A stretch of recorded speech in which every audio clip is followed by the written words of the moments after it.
दें कि बीपीएससी में जो बदलाव किया गया, पीटी में निगेटिव मार्किंग लाया गया है। उसके बाद मुख्य परीक्षा में ऑप्शनल जो पेपर होता था पहले, उसको अब क्वालिफाइंग कर दिया गया, एमसीक्यू टाइप रहेगा। और वो एक निबंध का पेपर अलग से लाया गया है। और मुख्य परीक्षा का जो मेधा सूची बनेगा उसमें जीएस और निबंध का ही मार्क्स जुटेगा।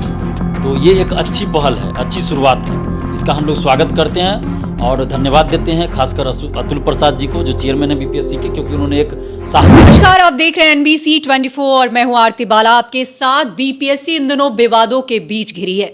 ऐसे में आपको बता दें कि अभ्यर्थी जो है वो लगातार प्रोटेस्ट करते भी नजर आए।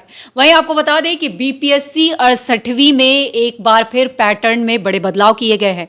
इस बदलाव से कितना जो है छात्र जो है वो कितने संतुष्ट हैं और क्या कुछ इस बदलाव के फायदे हैं, इन तमाम मुद्दों पर आज हम बात करेंगे छात्र नेता दिलीप से कि उनका इस पूरे मुद्दे को लेकर क्या कुछ कहना है। तो दिलीप, आपका बहुत बहुत स्वागत जी। है। धन्यवाद।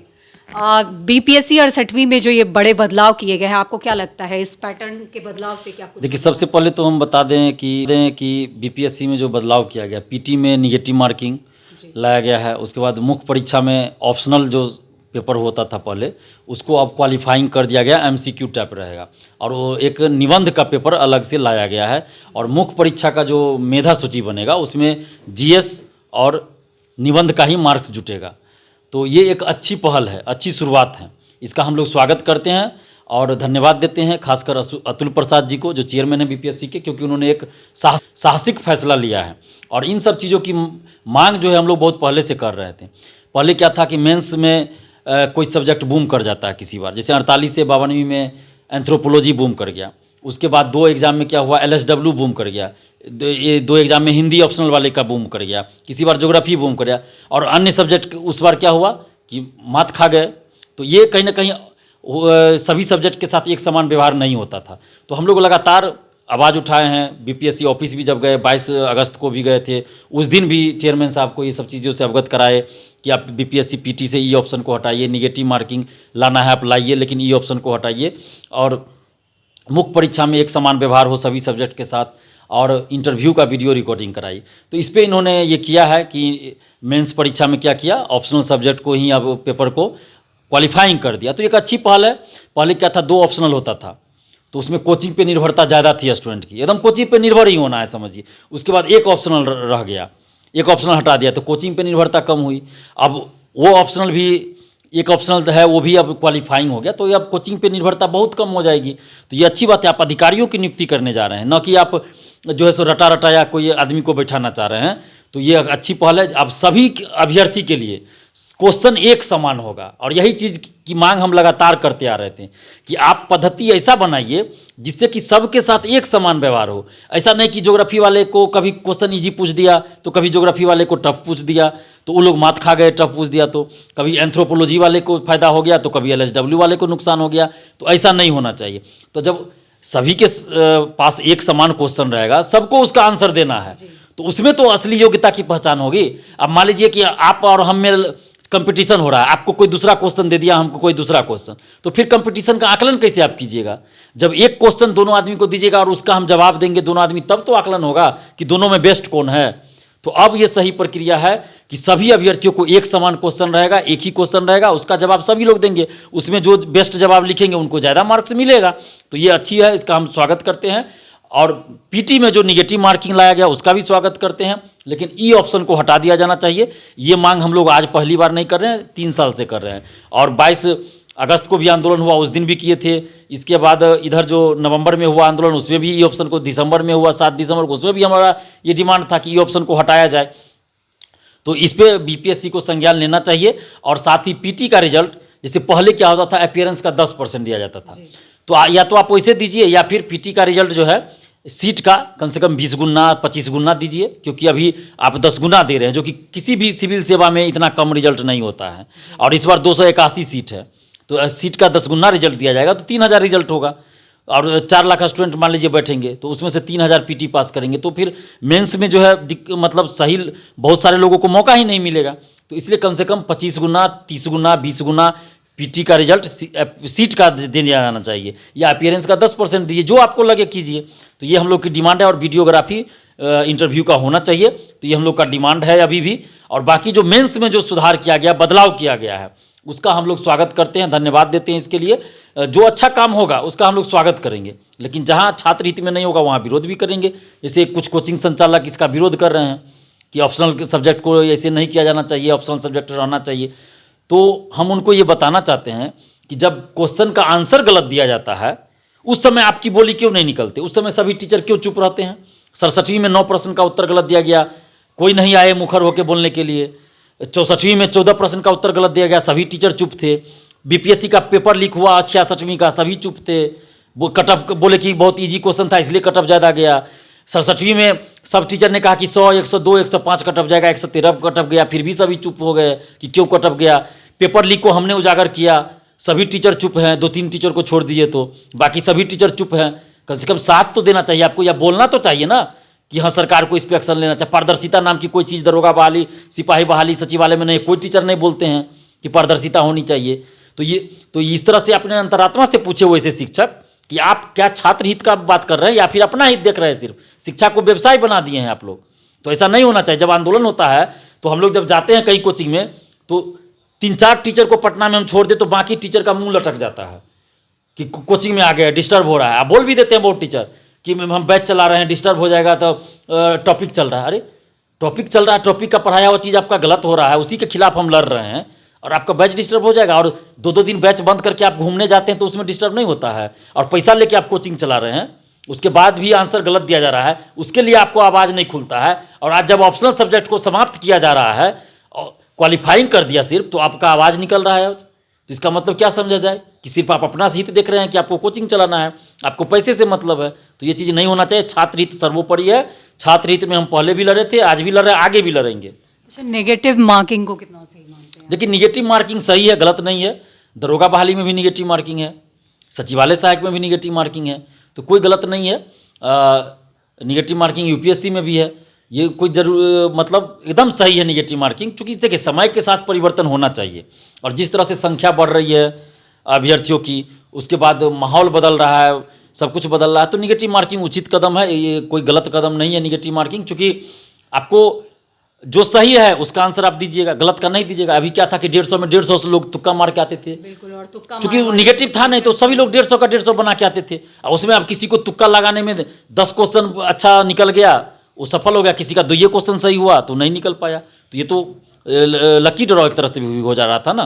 तो ऐसा नहीं होना चाहिए। निगेटिव मार्किंग बिल्कुल सही है, लेकिन ई ऑप्शन को हटा दिया जाना चाहिए, क्योंकि ई ऑप्शन में 2 ऑप्शन है, इनमें से एक से ज़्यादा सही, इनमें से कोई नहीं सही। तो या तो दोनों ऑप्शन में से ई ऑप्शन में जो 2 ऑप्शन है किसी एक को हटा दीजिए, या ई ऑप्शन को पूरा हटा दीजिए, या 2 ऑप्शन जो ई ऑप्शन में है उसको अलग करके छठा ऑप्शन एफ बना दीजिए। तो ये होना चाहिए सुधार, ये भी होना चाहिए। और इंटरव्यू का वीडियो रिकॉर्डिंग होना चाहिए। ये सब हमारा डिमांड है। आगे हम बहुत जल्द हम चेयरमैन साहब से मिलने का भी प्रयास करेंगे और इन सब चीज़ों को रखेंगे। बाकी जो मेंस में सुधार हुआ है सकारात्मक है, बहुत सराहनीय कदम है। ये सुधार बहुत पहले से हम लोग चाह रहे थे। जब हम लोग शुरुआत किए थे बीपीएससी तैयारी, तब से हम लोग ये चाह रहे थे, लेकिन उस समय कोई आवाज़ उठाने वाला था नहीं। खैर चलिए, अभी ही सही हुआ, ये खुशी है। कल हम कुछ बोले भी थे इस पर, तो मेरी बातों को थोड़ा गलत तरीके से बहुत लोगों ने ले लिया कि हम कोचिंग वाले का सपोर्ट कर रहे हैं कोचिंग, जबकि ऐसा कुछ नहीं था। हम सिर्फ इतना बोले थे एक वीडियो में कि, और उस वीडियो को बहुत सारे लोग चला भी दिए, सिर्फ इतना बोले थे कि आप कोई बड़ा परिवर्तन कर रहे हैं तो थोड़ा पहले आप छात्रों को कन्विंस कर दीजिए, बता दीजिए, बस इतना हमारा कहना था और कुछ नहीं। बाकी सुधार का तो हम लोग ये कर रहे हैं, स्वागत कर रहे हैं, धन्यवाद भी दे रहे हैं। और अतुल प्रसाद जी का जहाँ तक है, तो अतुल प्रसाद जी का विरोध पूरे हिंदुस्तान में उससे ज़्यादा किसी ने नहीं किया होगा। परसेंटाइल हटाने के मुद्दे पे जब हम लोग आंदोलन किए थे, तो आप देख लीजिए, अभी भी कोई मेरा वीडियो उठा के देख रहे कि अतुल प्रसाद जी के बारे में मुझसे ज़्यादा कोई, मैंने अतुल प्रसाद जी के खिलाफ कोई नहीं बोला होगा जितना मैंने बोला है। लेकिन जब वो सही काम कर रहे हैं अभी, तो हम उनका विरोध क्यों करेंगे? अब जो अच्छा काम कर रहे हैं हम तारीफ करेंगे, हम उनको धन्यवाद देते हैं कि आप अच्छा काम करें, एक साहसिक कदम आपने उठाया है, तो अतुल प्रसाद जी को हम धन्यवाद देते हैं। लेकिन साथ में हम ये भी कहेंगे कि आप अपने टीम पे भी नज़र रखिए और आप मुख्यमंत्री जी से सिफारिश कीजिए कि जो 3 साल से ज़्यादा से बीपीएससी ऑफिस के अंदर जमे हुए अधिकारी या कर्मचारी, उन सबको हटाया जाए। क्योंकि चेयरमैन को पावर है, आप मुख्यमंत्री जी को, राज्यपाल जी को आप लेटर भेजिए, सिफारिश कीजिए कि 3 साल से ज़्यादा समय से जो जमे उनको हटाया जाए, क्योंकि ये लोग से धांधली सेटिंग में संलिप्त है। OMR शीट बाहर ले जाकर कैसे रंगवाया गया, कैसे मेंस की कॉपी बाहर ले जाकर लिखवाई गई, तो बीपीएससी ऑफिस के अंदर के लोग ही संलिप्त होंगे ना, तभी हुआ ये सब काम।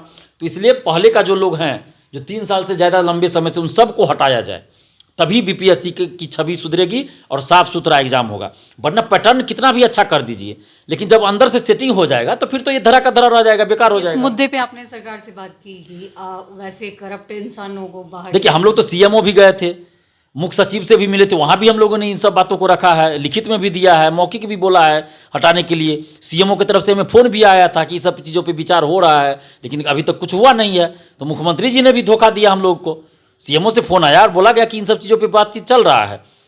67वीं के मुद्दे पर जो आंदोलन हुआ था, सभी मुद्दों पर हम लोग बातचीत हो रही है जैसा कि कहा गया, लेकिन कुछ नहीं हुआ, कुछ नहीं किया गया। तो धोखा दिया गया, 3 लाख स्टूडेंट्स को धोखा दिया गया सरकार के द्वारा। तो ये नहीं होना चाहिए। और अभी हम मांग कर रहे हैं कि आप ई ऑप्शन को हटाइए। मेंस में जो आपने सुधार किया उसका स्वागत करते हैं, नेगेटिव मार्किंग पीटी में लाए उसका स्वागत करते हैं, इंटरव्यू का वीडियो रिकॉर्डिंग कराइए, और पीटी का जो रिजल्ट है या तो अपीयरेंस का 10% जैसा कि पहले होता था, या फिर आप सीट का 20 गुना 25 गुना दे दीजिए, रिजल्ट 30 गुना दे दीजिए, ताकि एक मेंस लिखने में एक संख्या भी होनी चाहिए स्टूडेंट की। चूंकि मान लीजिए 800 सीट है तो नहीं पता चलता है, 10 गुना रिजल्ट दिए तो 10,000 12,000 रिजल्ट दे दिए, लेकिन 281 सीट है उसमें 10 गुना सीट का दीजिएगा तो 3,000 3,500 रिजल्ट दीजिएगा, तो उसमें मेंस में अच्छा से कंपटीशन नहीं हो पाएगा। इसलिए हम ये मांग कर रहे हैं कि आप या तो सीट का 15 गुना 20 गुना 25 गुना दीजिए, जैसे कि अन्य स्टेट्स में होता है, कहीं 17 गुना है, कहीं 15 गुना है, कहीं 19 गुना है, सबसे कम बिहार में ही दिया जाता है।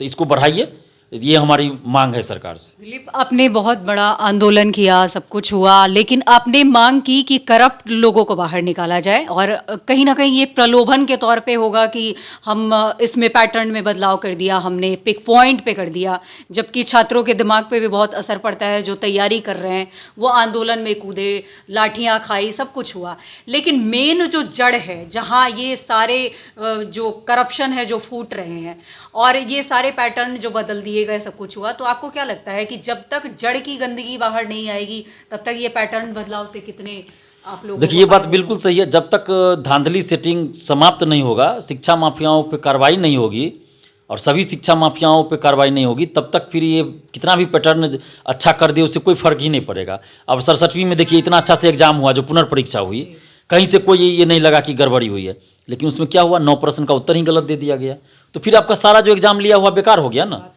बेकार हो गया। इसीलिए मैं बार बार कह रहा हूँ कि आपने सुधार किया, उसका हम स्वागत कर रहे हैं। आंदोलन का ये असर हुआ है।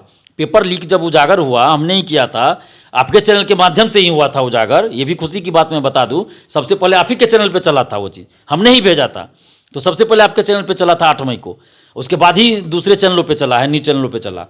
तो उसके बाद बहुत परिवर्तन हुआ है, बीपीएससी में सुधार हुआ है, तो इसका हम लोग स्वागत करते हैं। कम से कम सुधार तो हो रहा है, पहले तो ये भी नहीं होता था, लेकिन साथ में धांधली सेटिंग रुके और जो करप्ट लोग बीपीएससी ऑफिस के अंदर है उनको बाहर किया जाए, ये सबसे ज़्यादा जरूरी है।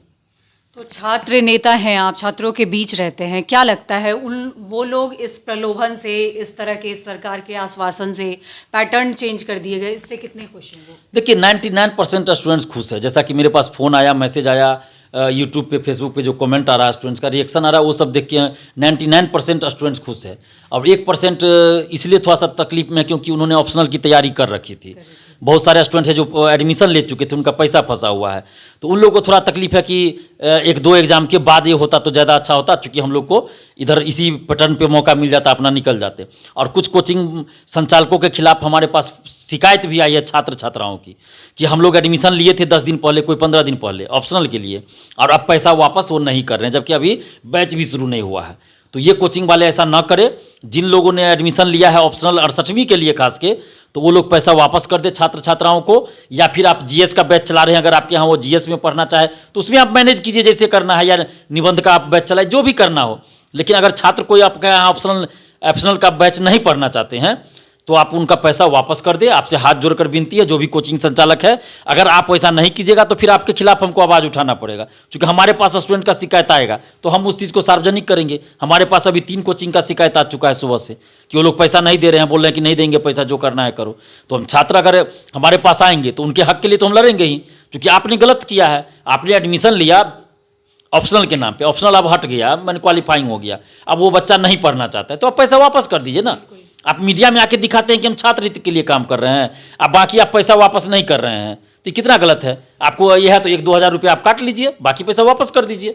तो ये होना चाहिए। अगर जो शिक्षक ऐसा करते हैं ठीक है, नहीं करेंगे तो फिर छात्र हित में तो हम कदम उठाएंगे ही, फिर हम सारे मीडिया को ले जाकर उस कोचिंग के आगे हम धरना देंगे, क्योंकि हम छात्र हित में काम करते हैं, किसी कोचिंग के हित में हम काम नहीं कर रहे हैं। हम अपना निजी स्वार्थ, निजी हित छोड़ के हम छात्र हित में आंदोलन कर रहे हैं। अपना इलाज छोड़ के बीपीएससी का हम 67वीं का आंदोलन कर रहे थे। अभी दिसंबर में हम इलाज करा सकते थे, लेकिन हम आंदोलन के चलते एम्स नहीं नंबर लगा पाए। अभी मेरा नंबर अब लगा है, तो 18 जनवरी को 18 जनवरी से मेरा इलाज चलेगा दिल्ली एम्स में। यही हमको, अगर पहले हम लगा लेते, आंदोलन में नहीं इन्वॉल्व बढ़ते, पहले लगा लेते, अभी दिसंबर में मेरा इलाज शुरू हो जाता। तो हम तो अपना सब कुछ छोड़ के आंदोलन कर रहे हैं, तो फिर कोचिंग संचालक क्या इतना नहीं कर सकते हैं? जब आप एडमिशन लिए, पैसा वापस करने में क्या दिक्कत है? आपसे वो नहीं पढ़ना चाहते, पैसा वापस कर दीजिए, क्या दिक्कत है? दिलीप, मैं ये कह रही हूँ कि जैसे एग्ज़ाम बहुत नज़दीक है और ऐसे में इस तरह के प्रोटेस्ट हुए और सब कुछ हुआ, तो आपको क्या लगता है ये कितने हद तक सही है? और अगर आगे भी ये यूं ही जारी रहा तो उसके बाद देखिए, सुधार या बदलाव जब भी होता है तो कुछ ना कुछ दिक्कत तो होती ही है। ये तो सही बात है, दिक्कत होगा ही। व्यवस्था में जब कहीं भी सुधार होगा, बदलाव आएगा तो दिक्कत होगी ही, लेकिन उसको अपने आपको एडजस्ट उसमें करना पड़ेगा। और अभी इसलिए मैंने कल एक वीडियो में बोल दिया था ये बात कि आपने इतना बड़ा बदलाव किया तो कुछ समय देना चाहिए आपको।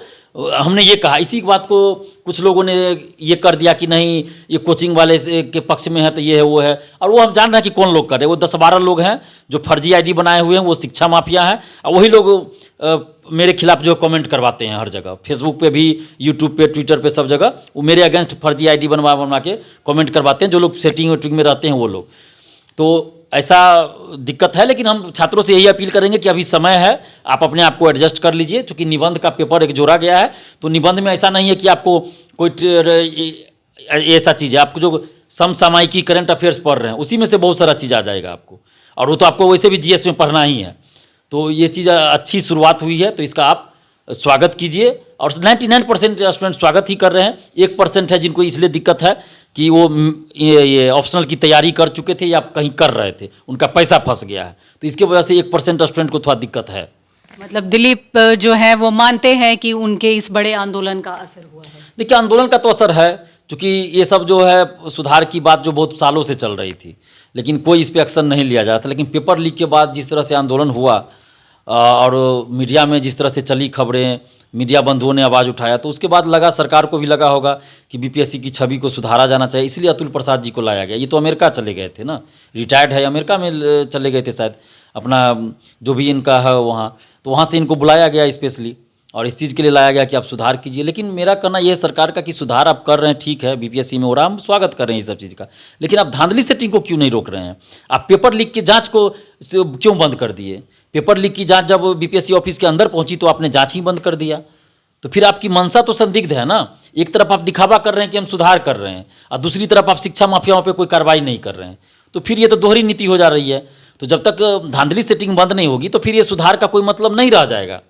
हालांकि हम सुधार का स्वागत कर रहे हैं, हम बार बार बोल रहे हैं ये चीज़, लेकिन धांधली सेटिंग भी बंद होना चाहिए। लेकिन आपको क्या लगता है इस बड़े बदलाव से, जो भी थोड़े बहुत बदलाव और आगे भी जारी रहेंगे, तो आपको क्या लगता है इससे धांधली? देखिए, इससे सबसे बड़ी बात ये होगी कि जो मेरिट से पास करेंगे वो एकदम योग्य जाएंगे, और प्रशासन को चलाने की क्षमता उसमें भरपूर होगी, क्योंकि हर परिस्थिति से वो गुजर के जाएंगे, रट्टा मार के नहीं पास कर पाएंगे, तो इसलिए उनमें क्षमता होगी प्रशासन चलाने की। अब बाकी जो धांधली सेटिंग है वो तो भाई जब तक सरकार नहीं एक्शन लेगी तो होते रहेगा, तो उस पर तो सरकार को एक्शन लेना पड़ेगा। लेकिन हाँ, पहले से रुकेगी धांधली। जिस तरह की प्रक्रिया अपनाई जा रही है बीपीएससी में अब अतुल प्रसाद जी के द्वारा, जैसा कि मेंस में भी कॉपी चेक करने के बारे में हमको बताया गया, पर्सनली हमको बताया गया, तो उस चीज़ को हम सार्वजनिक नहीं कर सकते हैं, क्योंकि अगर हम सार्वजनिक कर देंगे तो फिर शिक्षा माफिया उसमें सेंध लगा देंगे, तरीका ढूंढ लेंगे कि उसका कैसे। तो अतुल प्रसाद जी ने हमको जो बताया था जब उनसे मुलाकात हुई थी कि मेंस में वो किस तरह से कर रहे हैं ताकि मेंस की कॉपियों में सेटिंग ना हो, धांधली ना हो, तो उनका हमको बहुत अच्छा लगा, और हमने कहा कि सर ये कर दीजिएगा तो बहुत अच्छा रहेगा। तो इसमें बहुत दिक्कत होगी, अब मेंस में सेटिंग कराने में दिक्कत होगी, लेकिन अब मान लीजिए कहीं ना कहीं ऐसा सेटिंग कर ले कि मार्क्स ही आप मन से बैठा दे, कुछ कर दे, तो ये चीज़ तो इसी ने नज़र रखना पड़ेगा, और शिक्षा माफिया पे कानूनी कार्रवाई होना चाहिए, ताकि इन लोगों का जो है सो लॉबी खत्म हो जाए। लॉबी बीपीएससी ऑफिस और बाहर का बना हुआ है ना, वो लॉबी खत्म होना चाहिए शिक्षा माफियाओं की। तो इसलिए हम बार बार मांग कर रहे हैं सरकार से कि आप बीपीएससी ऑफिस के अंदर जो जांच पहुंचा उसको बंद क्यों कर दिए? आप जांच जारी रखिए, आप सीबीआई जांच करा दीजिए। अगर आप ईमानदार है तो सीबीआई जांच कराइए ना भाई पेपर लीक का। और ये धांधली सेटिंग का देखिए सब पकड़े जाएंगे।